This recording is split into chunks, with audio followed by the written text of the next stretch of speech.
All right, the next topic is to talk about end behavior on a graph. End behavior is what happens to the graph as we go far to the right towards positive infinity or far to the left towards negative infinity. And as we do graphs, you see some trends. The first one is whenever you have an odd function, um, a function with an odd degree, I should say, like this one, y equals x to the 1.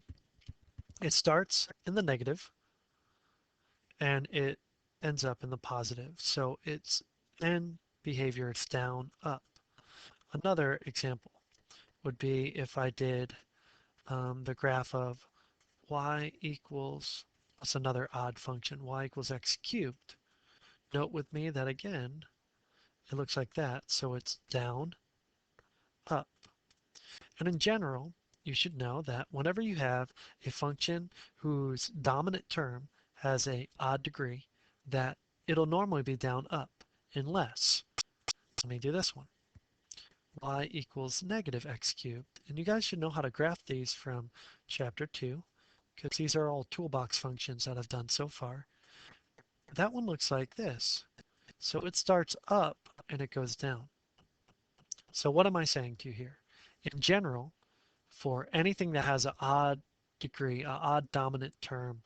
Um, it's not an odd function because it doesn't have the symmetry, but it does have a dominant term that is a leading term that is of an odd degree. So as such, it will always go down, up as end behavior, except when it leads off with a negative, and then it'll be reversed up, down. And you can actually see it if you do over here f of negative infinity, you'd have negative infinity cubed minus 4 times negative infinity plus 1. And this number here would be so big that none of these would matter. And what's negative infinity cubed? Is it a negative number? Yes, it is. So for big values of x going that way, big negative values, this will be negative. And you can see it is. It's in the fourth quadrant down here. It starts on the negative side. Let me erase a little bit here. So if there's a rule for odd, you can bet there's a rule for functions with dominant terms that are even. And we'll do that now. Um, the smallest even number is 0. So I'll start with, no, it doesn't really count. Here's our here's our 0 function. It's a straight line, so it doesn't increase or decrease, and we aren't going to go with that one, okay? Rather, let's do the next smallest, which is a parabola. And you can see the parabola, which is a even function, both in its symmetry and in its degree, um, has end behavior, which is up, up. If you look at a y equals x to the fourth minus x squared, factor out the x squared, you're left with x squared minus 1. Factor that, you have x plus 1 times x minus 1, and you see it crosses through twice. But if you look at the whole graph, here's positive, negative 1, here's positive 1. Um, Overall, and it's going to cross through 0. Well, it's not going to cross through, it's going to bounce off. You have something that looks like that, like a W. Notice the end behavior is up, up. And we'll talk about how I figured this out in a minute. Anyways, so let's look down here. X cubed. It's odd. It's not preceded by a negative, so it should be down, up, and it is. Okay. Um, Now this one, and we would write for this end behavior down, up. For this one, it's preceded by a negative. It's odd. So it would normally be down, up. Now it's going to be up, down. And you can see that is evident in the graph, but they don't have to show you the graph. You know this because the odd here and the negative there. This one, it's even, so it would normally be up, up, but they have a negative, so it's going to be the opposite of up, up, which is down, down. And that's how you do end behavior for functions, just by looking at the equations. You don't even have to see the graphs. Okay, that's example 2. Let's check out example 3. Let's see what they have to say now. I'm trying to get there. It's just more of the same.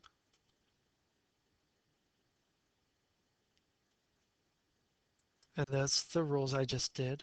Right here you see if the multiplier, which is the leading term, the coefficient of the lead term is A, and if that is greater than 0, if it's positive, and we are even, if n is even, it's going to be up, up. If it's negative, down, down. If it's positive and it's odd, down, up. And if it's negative and it's odd, up, down. Okay. Oh, phone. All right, continuing on.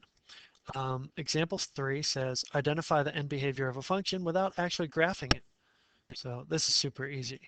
Um, it wouldn't have been, when you first began the class, but I think now, having some experience with this stuff, I think you'll find it easy. First of all, it's even. So we know normally it's up, up. All we have to do now is check, is that positive? Yes, it is. So that's our answer. It's up, up. You don't have to do anything else. This one is negative. It's odd. Normally odds do down, up, meaning they come up from the bottom and they finish by going up on the top. So they start down and then go up. But this has a negative, so this is going to have the opposite effect. It's going to be up, down. Super easy, right? That almost wasn't worth spending a whole page on. We just cut that. I'm going to go back here.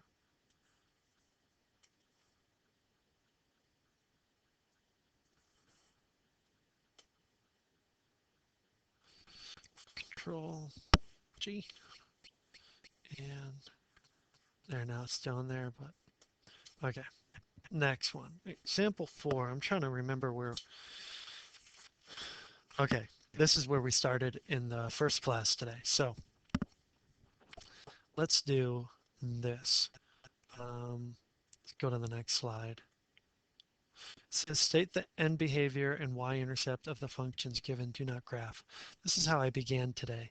And notice it asks for end behavior and y-intercept.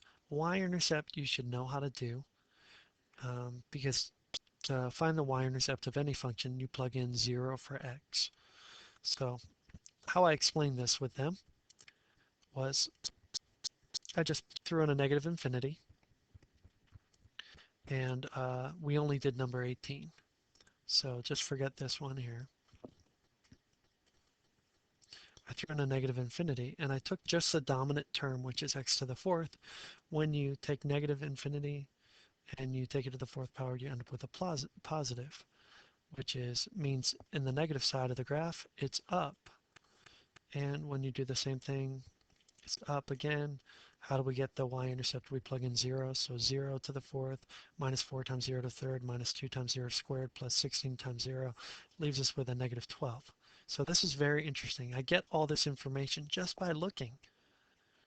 And these, I really didn't even have to do this because I know this is a fourth power, so it's up, up.